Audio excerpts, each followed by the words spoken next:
Welcome and thanks for joining us. As of January 20th, we will be living in an America that none of us could have imagined.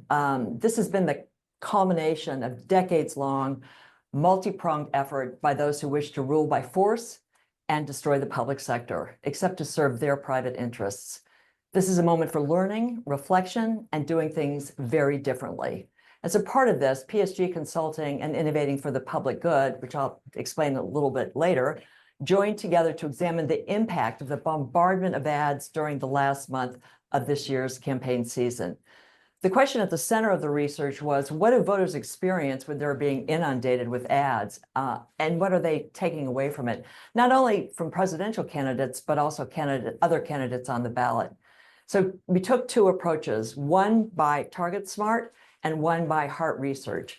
Both used a really unique design because most of the questions were open-ended. We wanted to hear the voices of the voters in their own words, tell us, what they saw, what they understood, what they processed, and how they responded emotionally, and what impact the ads had on vote choice. So TargetSmart surveyed registered voters in battleground states according to three types of media markets: major, mid-size, and markets covering 2 states. One battleground and one not. Think of Jacksonville, Florida going into Georgia. So Ben Lazaros will make this presentation. The other research was done by Hart, Jay Campbell, and Jeff and their team, and they surveyed 538 swing voters in battleground states. And Jay Campbell of Hart will present these findings, and Jeff Guerin is here to participate in the Q&A. But stepping back, the purpose of candidate communications is to really tell a story, to have a narrative arc. So Billy Ray, one of the nation's best storytellers and political activists who understands narratives, will provide insights into the stories that candidates told or didn't tell and what they relayed to voters. So let me now turn it over to Erica, our moderator. Thank you so much, Paige. I'm so excited to be here today, excited to be having this conversation. And selfishly, I love that you ended your opening remarks talking about story. So in my work as principal and co-founder of Story Strategy Group, day in and day out, I get to work with leaders and organizations and creators who really understand the power of narrative and want to harness it more and better to create change in the world. So in our work, we use story and narrative not interchangeably. So story being a tale of an event with people, place, things, right? Characters and settings. Whereas narrative, we tend to use the definition developed by frameworks, which is that narrative is a pattern of meaning that both emerge from and give rise to stories. And so when I think about political communications, and in particular political ads, right? We love to focus on the stories, the words that we are saying, the people, the characters, and all of those things are critically important. But what we don't often recognize or pay attention to is the narratives that those stories are landing on, those narratives that are shaping the beliefs and ideas and opinions of the voters and of folks that we're talking to. And so I always like to say, story is what we say. Narrative is what people hear. And so that's one of the reasons why I was excited about Paige's Innovating for the Public Good project, because it gives us an opportunity to step back and really not just focus at a tactical level on the stories that we tell, but on a deeper level for the narratives that are shaping the electorate. It's also one of the reasons I'm excited about today's conversation, because I think this research is going to give us a great insight again, into what are people actually hearing, what is effective. And so if you are interested, just as I am in today's conversation, you can, again, as Patricia said, use the Q&A function to submit questions. Once we've heard all the presentations, I'll come back and be able to cull through some of those and surface them. And any that we cannot get to, Paige and her team have committed to being able to respond to those post-webinar. And so we're going to jump in, and without further ado, I'm going to turn it over to Ben. All right, thanks, Erica. Hi, everybody. My name is Ben Lazarus.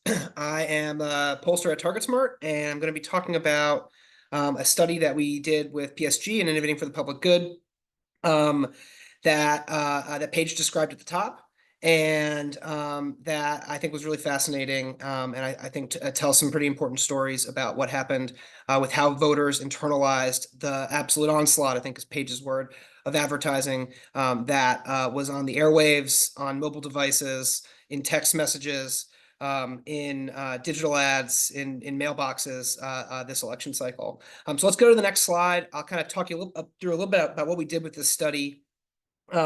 So we reached 500 registered voters in each of 3 different types of media markets in the battleground states. So 1,500 voters in total, 500 across the Atlanta, Detroit, Phoenix, and Pittsburgh media markets, 500 across the Green Bay, Wisconsin, Greensboro, North Carolina, Reno, Nevada, and Savannah, Georgia media markets, and then 500 in what you kind of think of as spill markets or smaller markets that are centered in states that then spill into battleground states. So Jacksonville, the Jacksonville, Florida market, but just the voters who live in the Georgia portion of it.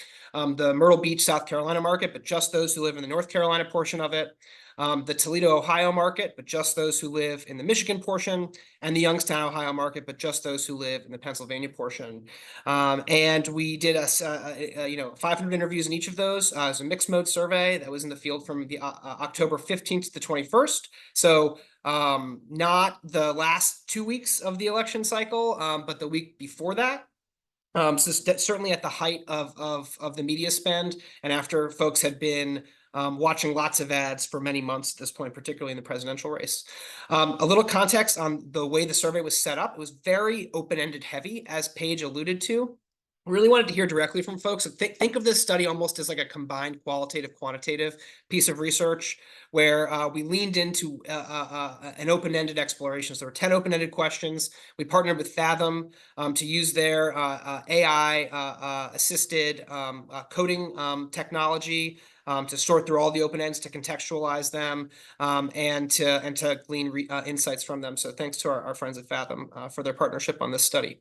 All right, let's go to the next slide, and we'll kind of start diving into some of the numbers. Before we get to those open ends and the ads themselves, we thought it would be helpful to provide some context on how the respondents of our survey are consuming media.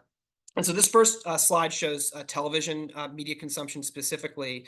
And we asked if folks are watching TV the traditional way, if they're watching using streaming services, or if they're using both. And what I really wanted to underscore on this slide, just how small the blue bar is, the only traditional way, how few voters, particularly in the major markets and the mid-sized markets, are only watching television in the linear capacity, either cable or broadcast TV. Most voters are using both streaming services and the traditional way, and about a third are using just streaming services. So more cord cutters in our sample than just traditional television viewers, which I think is a really important thing to recognize. If we go to the next slide. This shows YouTube consumption specifically. And one thing, again, I want to underscore is the never number. So how few voters are not using YouTube at all. It's in the single digits in the major markets, just 9%. So 11% in the mid-sized markets and 15%, a little higher in those smaller markets. But across each of these market designations, you've got roughly, 3 in 10 to 1 in 3 voters saying that they're on YouTube every single day. Almost everybody's using it at least at some point. With 58, 59, and 57% saying that they're YouTube users, they're just not using it necessarily every day. If we go to the next slide, we show social media consumption more broadly on the various platforms. This was a multiple select, so you can be on all these different platforms and you can be on none of them. 22% of folks who live in the major markets say they don't use any social media. That's at 19% in the mid-sized markets and 17% in the smaller markets. So the highest level of Facebook adoption in those smallest markets. But Meta is really obviously the king here. Facebook is the most highly adopted social media platform across each of these markets. Instagram comes in second in the kind of the 40% threshold in the major markets, a little bit lower in the smaller markets, but then high and consistent levels of usage on X and TikTok in each of these types of markets. A little bit lower in the small markets, but roughly 3 in 10 are on X or on TikTok in the major markets. Upwards of the same numbers in the mid-sized markets as well. And so as you kind of just take a step back of all this media consumption before we get into the actual answers to the questions that we asked, folks are their media diet is less than ever coming from just linear television. It is it is self-curated, but at the same time, it's heavily influenced by platform algorithms. And I think just recognizing some of those constraints, but also opportunities of how folks are seeing and conceiving of and internalizing content is kind of part and parcel to this broader story that we're telling today. All right, let's go to the next slide. This just shows, we asked, thinking back over the last few weeks, have you seen, read, or heard any advertisements, video, print, audio, or online about any political candidates? And as you can see, I mean, the advertising was absolutely ubiquitous, right? Almost everybody in each of these samples said that they'd seen political ads. It was hard to miss. And when you kind of think about the billions of dollars that were spent just on broadcast advertising, let alone in digital spaces, these numbers aren't terribly surprising. We were only sampling battleground states where there was a huge amount of political communication. If we go to the next slide, I think we start to kind of see that there was a huge amount of noise, but that it was challenging for lots of signals to punch through that noise. And so we started our open-ended series in this survey with a question that really tried not to lead the witness. We said, what do you recall about the political advertisements you've seen, read, or heard over the last few weeks?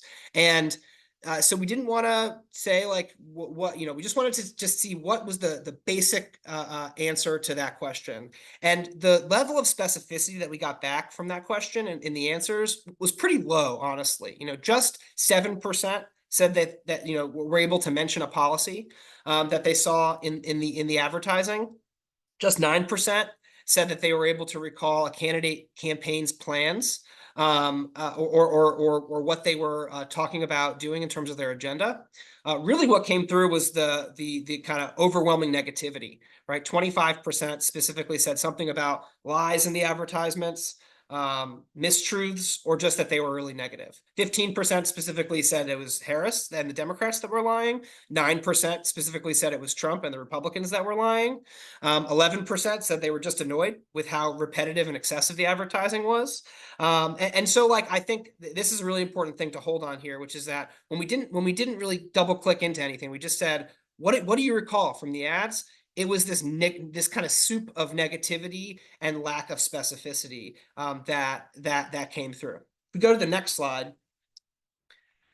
So these next two are just going to show, we asked this question, have the advertisements you've seen, read, or heard about Kamala Harris and about Donald Trump made you more or less likely to support them for president? And, as it relates to Harris, these numbers are challenging to look at because overall, the glut of advertising had more of a negative impact than a positive impact on her, at least in these markets. And of course, these numbers track in large part to the vote. And so the mid-sized markets, the smaller markets are more conservative political leaning areas. But in each of these, the intensity is really what I'm looking at. In the small markets, by a 2-to-1 margin, the much less likely number is higher than the much more likely number. In the major markets, which were basically a swing area politically, the ballot we had, the horse race we had in this area was basically evenly tied. But Harris is net -9 on the intensity measure, 40% much less likely, 31% much more likely. If we go to the next slide, this is the same measure for Trump. And you see that the numbers are much closer to parity in terms of the much more and much less likely, particularly in those major markets where the most advertising was happening, where most money was getting spent. Again, also really swing area politically. His much more likely number at 35, much less likely number at 34. In the mid-sized markets, he's +10 on that metric. In the smaller markets, which again are quite politically conservative, he's +23 on that measure.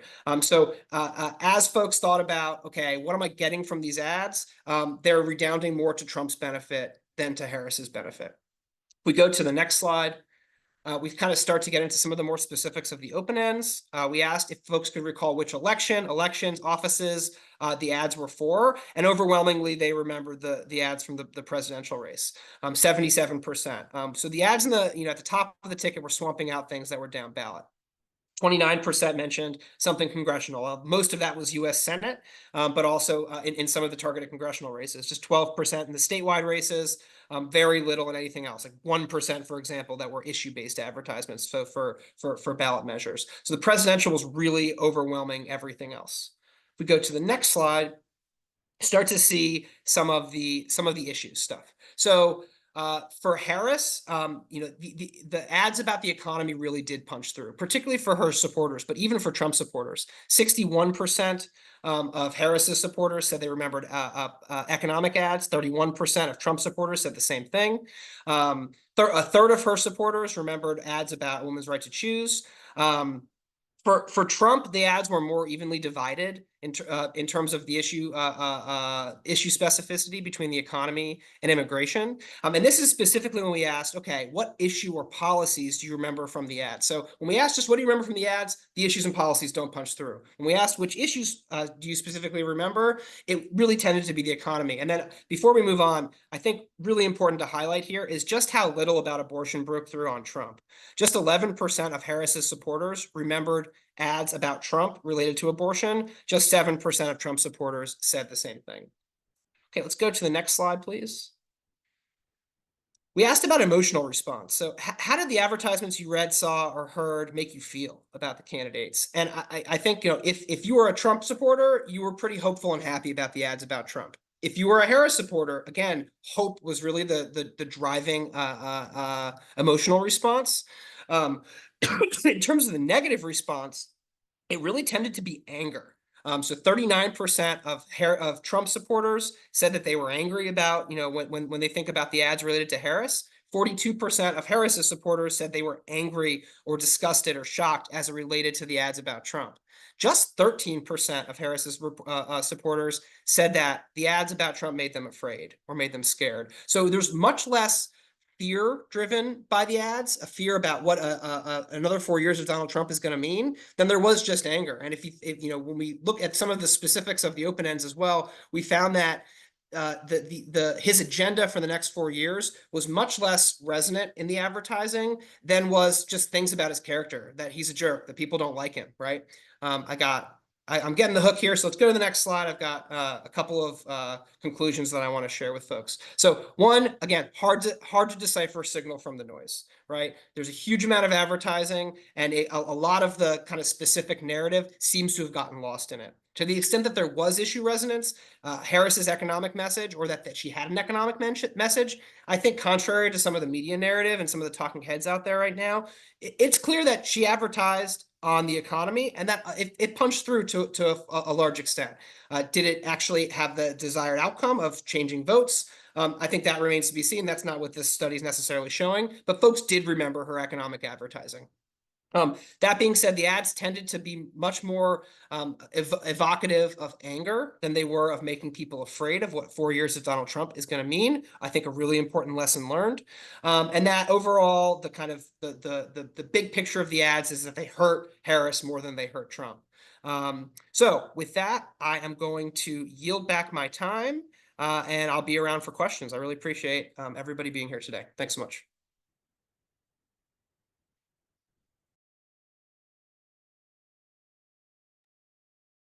I guess I'm meant to pick up there. This is Jay Campbell. I'm a partner at Hart Research Associates and conducted the other part of the study along with Jeff Guerin from Hart Research.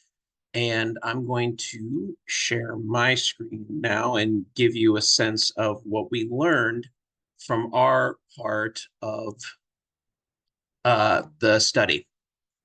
As Paige noted from the outset, our study was structurally different from what Wen just walked through with TargetSmart.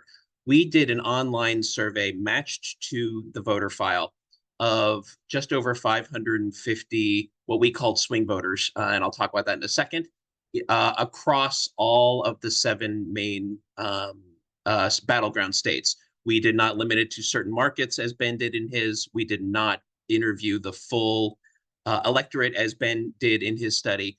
We screened for people who we identified as being swing voters, and we used a broad definition. We took out of our sample anyone who was very liberal or very conservative, and we took out anyone who was a strong Democrat and a strong Republican.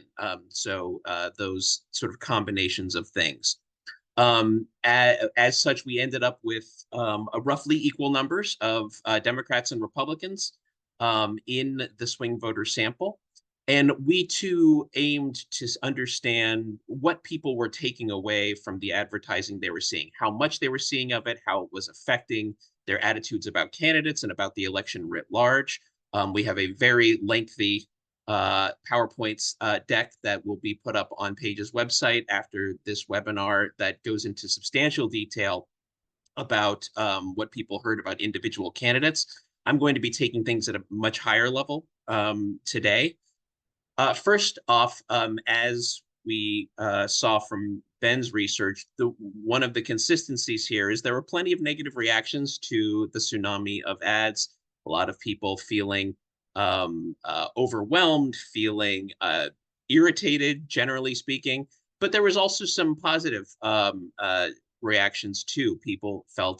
Some people felt a sense of hopelessness, excuse me, and a sense of feeling informed about what was going on in the election, which is maybe not entirely expected by us.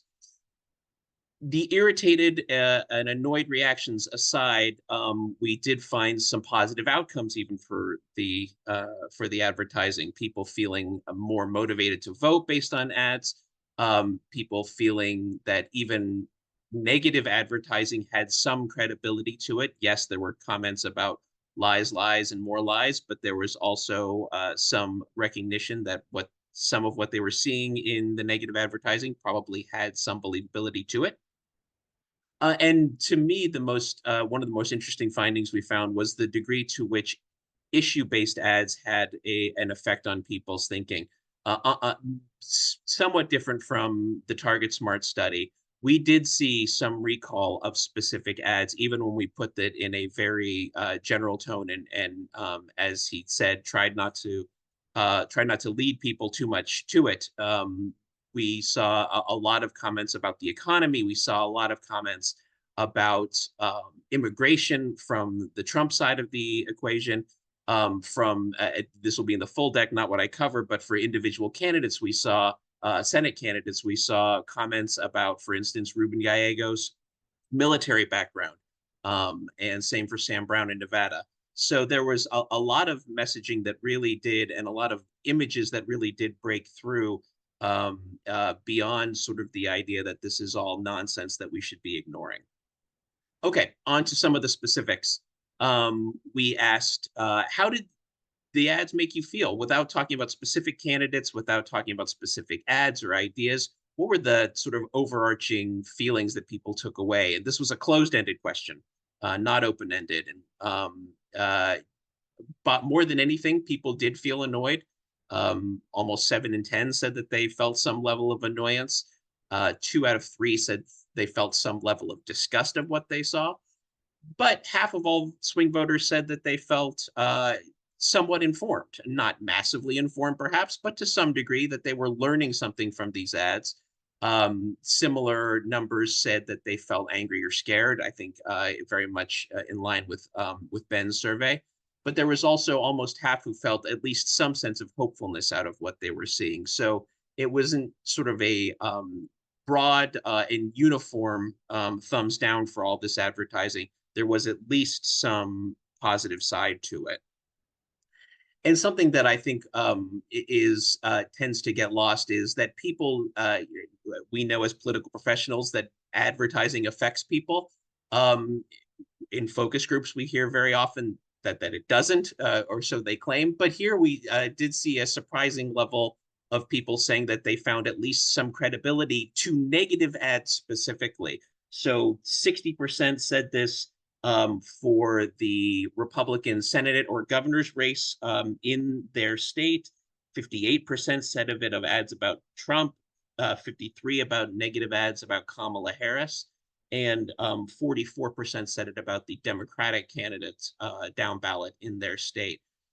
A certain amount of believability, and in some cases for Trump and the Republican candidate, down ballot candidate, substantial numbers saying that there was most of what they saw on the negative side had some level of credibility to them. On the inundation point, yes, everybody saw lots and lots of ads, very much true in our poll as well. both saw both positive and negative ads. Obviously, 3 out of 4 saw a lot or some about Harris, and a majority, a lot or some about a Democratic candidate on the positive side of the equation. A little lower on the negative side of the equation for those candidates, but not overwhelmingly so.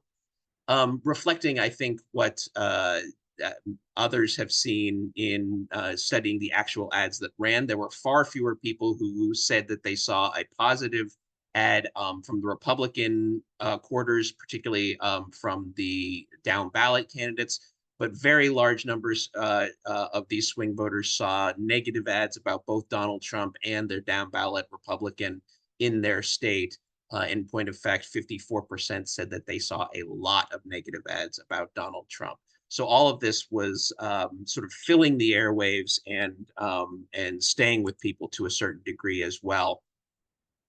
And it was staying at them in a way that a lot of people kind of internalized what they were seeing. So we asked if they remembered seeing anything in any ad about the race for governor, Senate, or presidency that affected their thinking about a candidate and how they will vote. No, we didn't ask whether it affected them positively, whether it affected them negatively, which candidate they saw something about at this point. It was just, did people pay any attention? And about 30% said they saw at least one, if not multiple ads in the presidential race, and about just under 30% said that for the Senate and governor's race. It was a little bit more, interestingly, for younger voters and for voters of color, for both sets of races, where people saw something that that affected their thinking about a candidate. I noted motivation at the beginning. We have another slide in the longer deck where we found 45% of swing voters felt at least a little more motivated to vote based on some advertising they saw. And again, younger voters in larger number than older voters. Another way to sort of point to the fact that this advertising was affecting people's thinking. So what did they remember seeing? These were pretty interesting. Again, we kept these open-ended as Ben did, but specifically called out positive versus negative ads for individual candidates. For Kamala Harris, more than anything, on the positive side were her economic messages, particularly support for middle class. The opportunity economy messaging seemed to have some impact, with 1 out of 4 swing voters saying they remembered seeing that. Also, the idea, sort of general character traits on the positive side, and support for abortion rights. On the negative side, it really was very much about immigration. 1 out of 4 cite a negative ad about Harris on that. 1 in 5 said something about her character traits, including being too liberal or not trustworthy. And do not miss the double digits who did recall a transgender ad, related ad aimed at Kamala Harris. For Donald Trump, the picture is a little different. Starting with the negative first, it really was very much about his negative personal traits. 41% of their own volition cited something about his personal fitness for office, and another quarter cited something about his economic policies. As many did cite something positive that they remembered about the economy or inflation or otherwise about the economy from Donald Trump.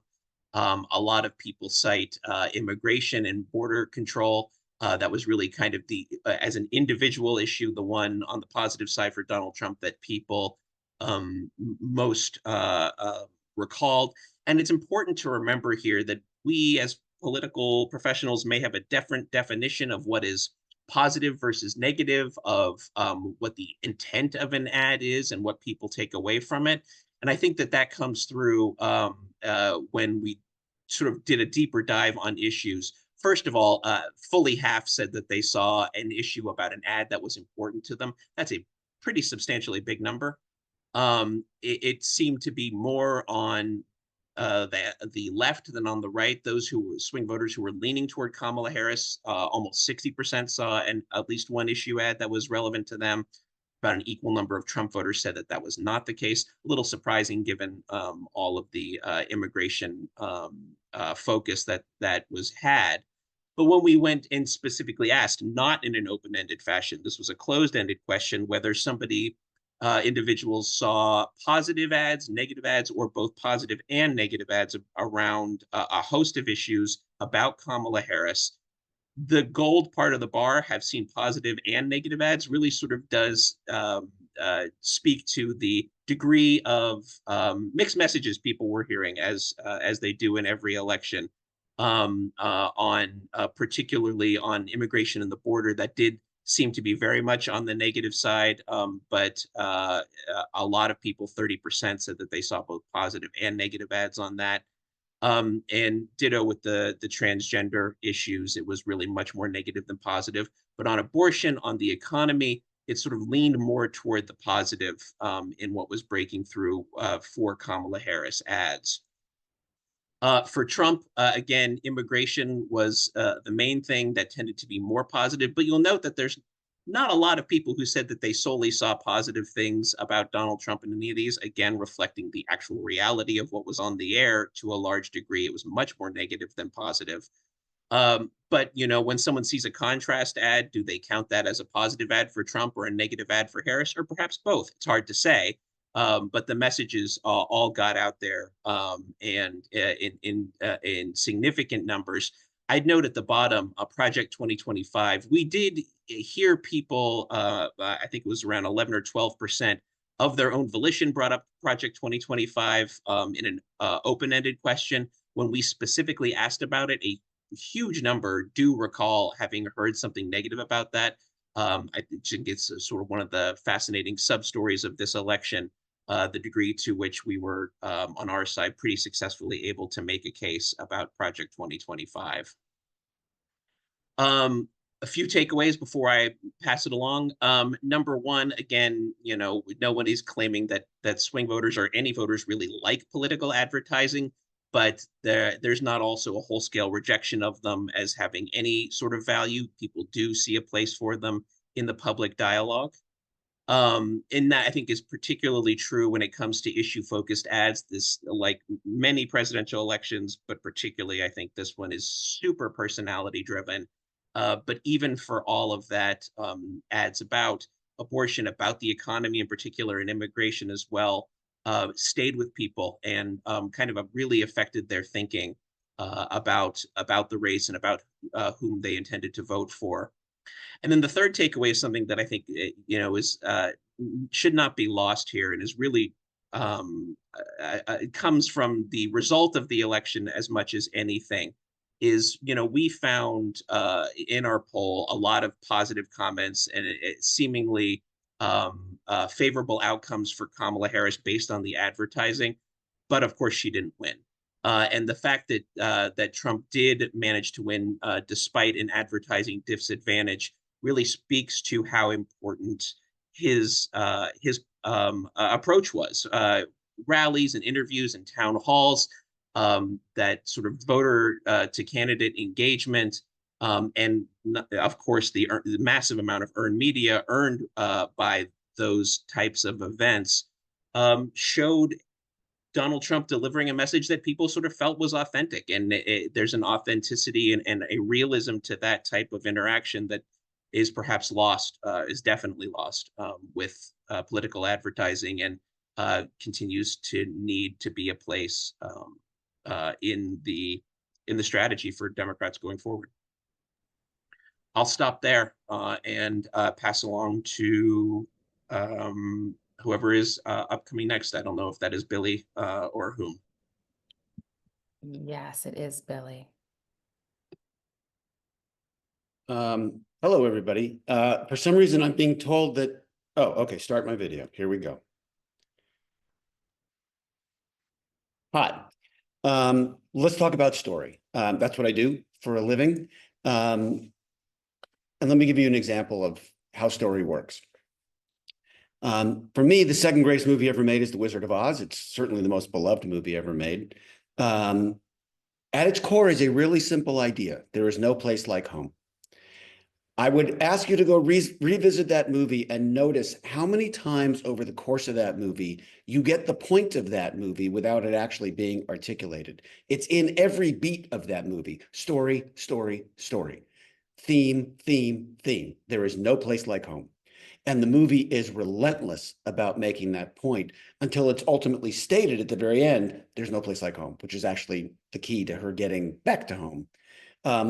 If you ever want to go on YouTube, if you're part of the 72% of Americans who do, or 90% of Americans who do, that's right, 90%. One day, go look up on YouTube, Wizard of Oz, Jitterbug, and you'll find that there was a number, a dance number called the Jitterbug, which was scripted, staged, choreographed, and shot. There was a whole number called the Jitterbug that they then cut from the movie because it had nothing to do with the idea that there's no place like home.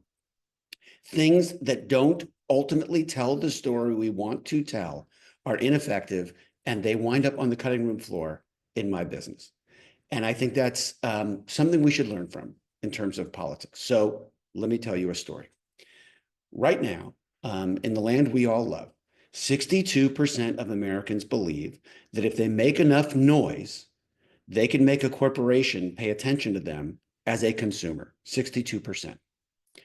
4% of Americans believe, that if they make enough noise, they can make their government pay attention to them as a citizen, which means 96% of Americans do not believe that if they make enough noise, that they can make their government pay attention to them as a citizen. As the party of government, which is what Democrats are, that's a giant problem, and we need to overcome it in every single election. And once again, we have failed to do so. People need to believe that they matter. It is fundamental to the human experience. We come out of the womb needing to know that we matter. When that need goes unmet, society crumbles. That's when someone walks into Sandy Hook with an AR-15 and says, oh, I don't matter? Watch this. Boom, boom, boom. Okay? Every race is about convincing people that they matter and that they matter to you as a candidate and as a party. 65% of Americans right now believe that they don't matter to their family, that they don't matter to their community, that they don't matter to their country, that they don't matter to our collective future. That's a disaster for Democrats. And at the end of the day, when you analyze the lines that Trump used on his campaign trail, the ones that spike are the ones that fundamentally say, you matter.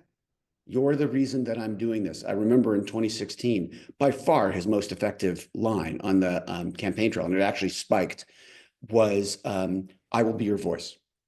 It was a spectacular lie, but it said to them, you're not just a vote to me, you matter. And so what I try to do when I work with candidates, and I had a number of them, and this is, by the way, the unpaid half of my day. My job is actually writing movies. But I try to say to them, make everything about the voter. Make everything an attempt to say, you matter, and here's why. So with that as a background, let me ask you, if I were to say to you right now, what is the story of the Democratic Party? What do we stand for? What was Kamala running on? What were her policies? You couldn't tell me. In 2018, you could have, in one word, healthcare, which is why we stomped in 2018. But if I were to say to you, what does the Democratic Party stand for right now? Can any of you tell me an answer? Right now, we seem to be the party that's just not Trump, and that is extremely outraged by Trump and feels morally superior to Trump, and therefore morally superior to everyone who votes for him or is even considering voting for him, which is, of course, political kryptonite. So step one is the Democratic Party needs to re-examine the story that it's telling. First of all, at its core, the Democratic Party is working for working people. That's the idea of the Democratic Party. We have completely gotten away from that. And we didn't talk about it once on the campaign trail. So we wound up in a race between the language police, us, and NASCAR, them. Well, you're going to lose that fight, even if you have the better candidate, even if you have the better ideas. Okay, let's take a look broadly at stories that have been told by presidential candidates in the past and how they reflect where we were, where we've been, and where we're going. Remember, in 1960, John Kennedy said, ask not what your country can do for you. Ask what you can do for your country. Hugely inspirational, aspirational message that had to do with sacrifice, which made sense since he was speaking to a generation of people who had just fought in World War II and all the people back home who had suffered by proxy. Look how much that changes by 1980. Ronald Reagan runs and says, are you better off now than you were 4 years ago? Are you better off? Not are we better off? Collectively, are you better off? It was an encouraged selfishness. And it essentially said, I believe all politics should now be transactional. That's what Reagan was saying. He was saying you should vote, not based on what you can do for your country. You should vote based on what we can supply for you to make your life better. Okay. Now along comes Trump. And it is a purely transactional conversation. He is essentially saying, here's what I'm going to do for you. Right? And what was he saying I'm going to do for you? I'm going to round up and deport all the Mexican people that threaten you. And I'm also going to make sure that we never say a nice word about transgender people. And we're going to kill all the language policing. And we're going to stop anything that screams of wokeness or even hints at it. That's what I'm going to do for you if you vote for me. Well, enough people said, yeah, that sounds good. What was Kamala on the other side saying she was going to do for you? Again, I'm waiting. What was the transaction that she was promising? What was the story that she was telling? Okay. I think she would have been a spectacular president. I think she's a spectacular person, but she was not able to communicate a story that said to the voters, you matter. Here's what I stand for. Here's what I'm going to do for you. Again, we allowed ourselves as a party, and Kamala allowed herself as a candidate to be defined by her difference from Trump. We cannot just be the party that screams about Trump. I have been telling my electeds since this election, challenge them. Don't say the word Trump for 1 week. Just see what happens. Just don't say the word. Define yourself by issues. Because the fact is, among the many lies in American politics, the biggest is that we are a divided country. We are not, and it is not close. When they put minimum wage on the ballot in Florida, it got 60%. In a state where we routinely get our asses kicked, this fundamental democratic idea got 60% of the vote. They put it on the ballot in Missouri, it got 67. In Arkansas, it got 62. Core democratic idea. 2/3 of the country agrees with the Democrats on abortion. They agree with us overwhelmingly on guns. If you change the term universal background checks, which everybody hates, and replace it with violent history checks, 95% of Americans agree with you. 95%, including 73% of NRA members. They agree with us overwhelmingly on the environment.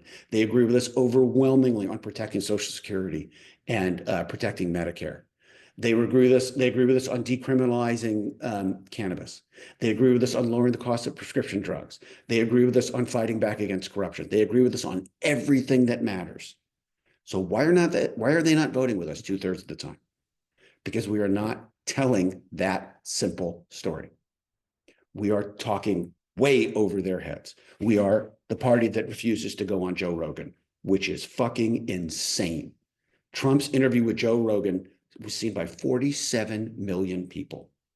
We were getting all bent out of shape about Kamala's interview with Brett Baer, which was seen by 800,000. This is just not a fair fight. We are refusing to meet people where they are, which communicates to them, you don't matter. And it is exactly the opposite of what we need to be saying. Again, story, story, story. To tell that story, you need to understand the fundamental difference between how conservatives look at the world and how liberals look at the world. And you need to start speaking in a frequency that conservatives can hear. You need to understand them psychologically. What makes a conservative a conservative? Well, psychologically, what binds them together as a political group is their shared fear of chaos. That is underneath every ad run by every Republican in my lifetime. Go back and look at the 1988 Willie Horton ad, which destroyed Michael Dukakis. It essentially said, if you vote for Michael Dukakis, a black convict on furlough is going to come murder your family. Democrats are soft on crime, chaos. Then came 9/11. Oh, Democrats are soft on terror, chaos. Then it became Democrats are the party that believes in open borders, defunding the police. We're the party that doesn't care if the streets are on fire. And then, of course, we're the party that doesn't care if your son goes to school a boy and comes home a girl. All of it lies, but all of it chaos, chaos, chaos. If you give a conservative the choice between authoritarianism and what they perceive to be chaos, they will pick authoritarianism every time. It scares them less. They just did it right in front of our eyes. Conservatives like borders around things. They like borders around countries. They like borders around gender. They like borders around sexuality. Okay. And what we represent to them is chaos again and again and again. And if you look at the ads that poked through at the very end, and while this was happening, I was knocking on doors at Penn State and Pittsburgh, and I was talking to people and hearing what was actually getting through. What was getting through was that transgender ad was killing us. That's why they put it on all the football games, because it bespeaks chaos. Democrats equal chaos. That's a really simple story. It scares the crap out of people, and they voted out of their fear. We need to match that, not by equally scaring them, but by reminding them that we're working for working people, that we actually have plans. We're the party where when the I-95 bridge collapsed and they said it would take a year to put back together, we built it in 16 days. Why weren't we running on that? Why weren't we advertising that? Why weren't we talking about how government can actually be robust and effective? We need to start branding ourselves as the parties that are the antidote to chaos. We need to redefine what chaos is, and we need to go back to our core idea. There's no place like home in The Wizard of Oz. Our core idea is you matter. You're the reason we're doing this. You're our North Star. You're our mission. If we do that, and we start to build that story, not about Trump, not about our opposition to Trump, our outrage about Trump, or our thinking the Trump voters are dumb, which is a disaster. If we start to talk about the issues that matter to people because they matter to people, then we're telling a story that people can hear. I'll hand it back now. Thank you so much, Billy. Wow, I have a lot of thoughts, a lot of questions, but this is not about me. We've got some great questions that were submitted. And I'm going to do my best to kind of consolidate and pull some of them. And I would say that Billy, I think where you took us was a beautiful place because it was kind of a big picture conversation, right? Like what is the story that is being told? And then there's the conversation about how effective are the ads at communicating that story. I'm going to try to connect the dots a little bit based on some of the questions that came in, but I just want to name that those are in some ways two different conversations that are really both important to have. So one of the questions that came in was what trends did you actually see among the effective ads? And so I guess to tie that also a little bit to Billy's, I think the question would be for Jay, for Ben, even a little bit for Jeff, but to tie it to Billy's statement, were some of those themes that he was talking about present in effective ads, right? Like telling a broader story or attacking the perception that Dems represent chaos? Like, were we seeing any of those things present in the ads that actually broke through? And I guess we can start with Ben or Jay. I mean, I think the big takeaway from our research is that it was very challenging for any story to punch through in this from the advertising specifically. And I saw one of the other questions in the queue was around like, were we able in our research to decipher, to kind of pick apart what was coming from the advertising versus what was coming from more of the kind of the broader meta story that was present in social media and in the media and in the earned media narrative. And I think particularly in a presidential context, when there is both, literally billions of dollars worth of advertising coming across all different channels, not just television, but in, record amounts of direct mail, and digital advertising, as well, that it's really challenging for us to pick that apart. And we attempted in our research to specifically cue to advertising and say, from advertising that you saw, not necessarily from what you saw on the news or what you read, in your, or videos you saw on your TikTok feed or posts you saw on your friend's Facebook page, but specifically in advertising. That's what we were queuing to. And like, it's hard to disentangle that necessarily, because who knows if somebody saw something in their friend's Facebook feed that they thought was an advertisement, right? And so it's really hard for us to necessarily say it's one or the other. But I do think, like, to the extent that there may have been a story in the ads, it was really hard for folks to follow it because there was just so much of it. And it was also tied up in all of the kind of broader noise around this presidential election. So I think that that's one of. I'm sorry, Ben, Sorry, go ahead, Billy. Yeah, I just wanted to amplify that because so much of what you're trying to do when you're telling a story is not let people know that you're telling them a story.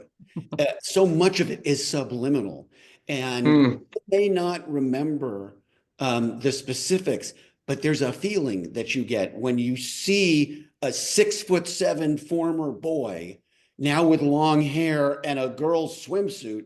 Like, something about that just scares the crap out of you as a voter, right?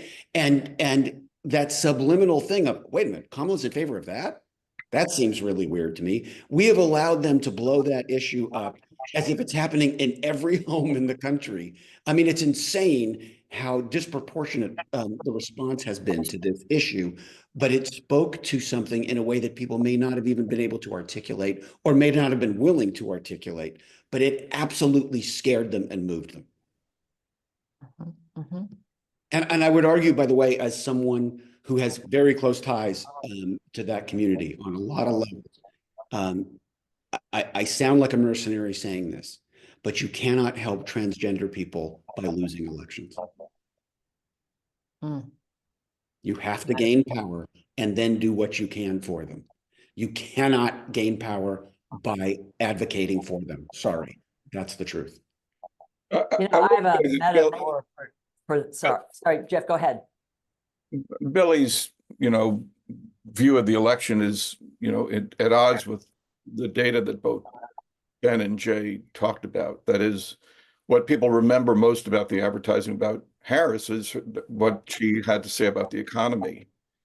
And she did present, here's what I'm going to do for you. I'm going to crack down on price gouging. I'm going to make housing more affordable. I'm going to crack down on corporate landlords that raise rents excessively. And what we saw, what we saw in the polling during the campaign is not that people didn't hear that, but they said, "Well, you've been vice president for 4 years. Why haven't you done it already?" Which is a whole different kind of challenge. And there's no question that people knew and heard that Harris is committed to protecting women's reproductive, access to reproductive health care. So the idea that she didn't talk about that, or didn't advertise it, isn't true. And then, on the negative side, I think that transgender ads were quite powerful, but in just looking at Jay's data empirically, and I think this is true also in all the other data we've seen, immigration was, by multiples, a bigger factor for voters against, for Trump relative to Harris than the transgender issue was. By the way, I totally agree with that. I was using transgender as an issue because it was so extremely disproportionate to what's actually happening in the country. And yet it was talked about in those ads as if it is as big an issue as immigration or abortion or guns or environment. They made it into an issue that seemed like it belonged on that same shelf, which it did not. Yep. That's true. But also thank you for naming that, Jeff, because my question was actually going to be, even in response to kind of your sentiments, Billy, but was there any story that she could have told that would have challenged the lived reality or the perception of their lived reality for the past 4 years, right? So I think part of it is, again, that people heard some people heard some bit of what she said and still felt like, 4 years, we've been here already, and I'm not seeing it, I'm not feeling it. So just wanted to name that too. that doesn't challenge what you're saying about the need for an effective story, because either it worked or it didn't, right? And so, but just to say that I think that was also a hurdle in telling an effective story, was that you were competing with what people already perceived as a record. I totally agree. But again, the fact that she wouldn't go on Joe Rogan, that's a story too. That's a giant middle finger to 47 million people. You just can't afford to do that. And on top of that, there were 19 million Biden voters who stayed home. 19 million 2020 Biden voters. As any of you know, when you run a business, getting customers is hard and losing customers is unforgivable. We just lost 19 million customers. You got to tear this whole thing down. I think like Erica's point's really well taken though, in that if like your lived experience is that, you know, you're taking $100 to the grocery store and you're getting 20% less food than you did 3 or 4 years ago, and you're already having a really hard time.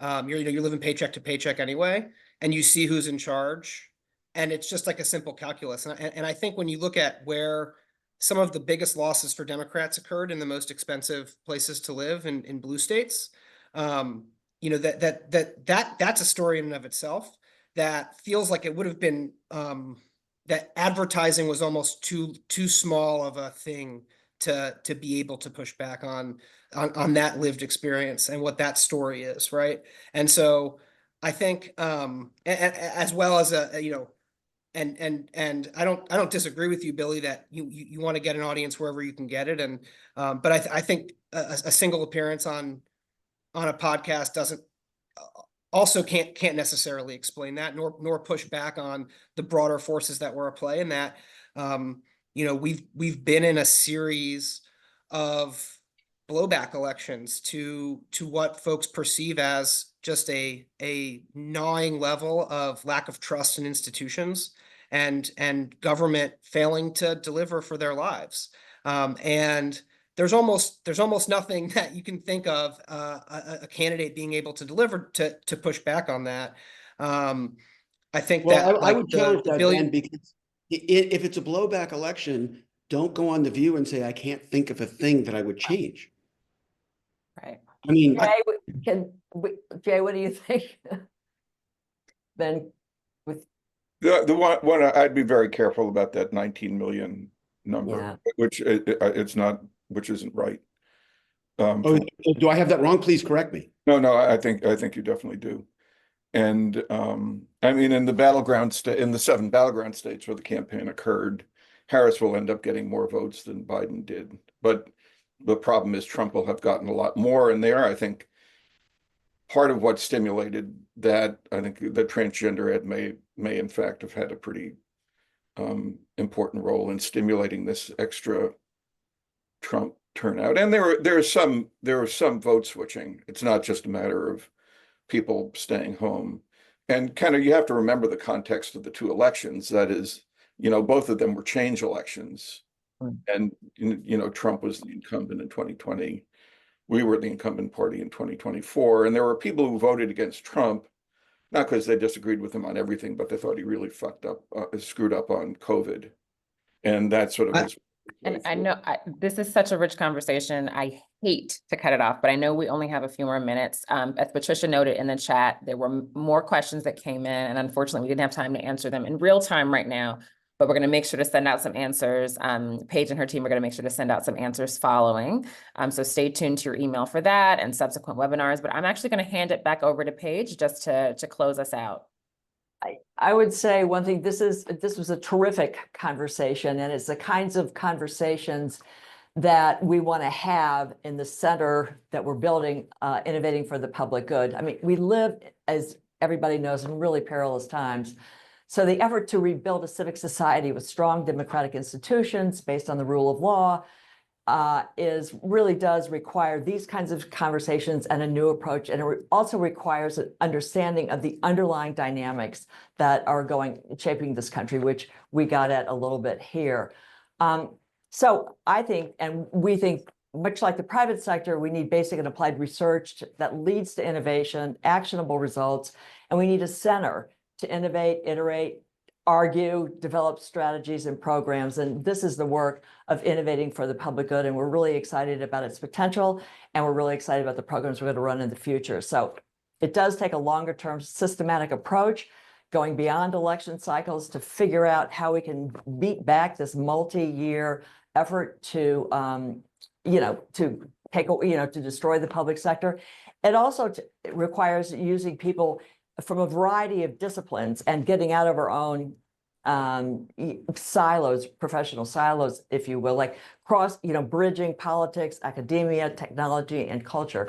So that's what we're about, and that's what we're trying to do. So just wanted you to get a little bit of a sense of what we're innovating for the public good is about, the need for a center for this kind of thing, and moving forward to address the issues that were brought up today and the amazing conversation that we just had. So thank you, and see you in the new year.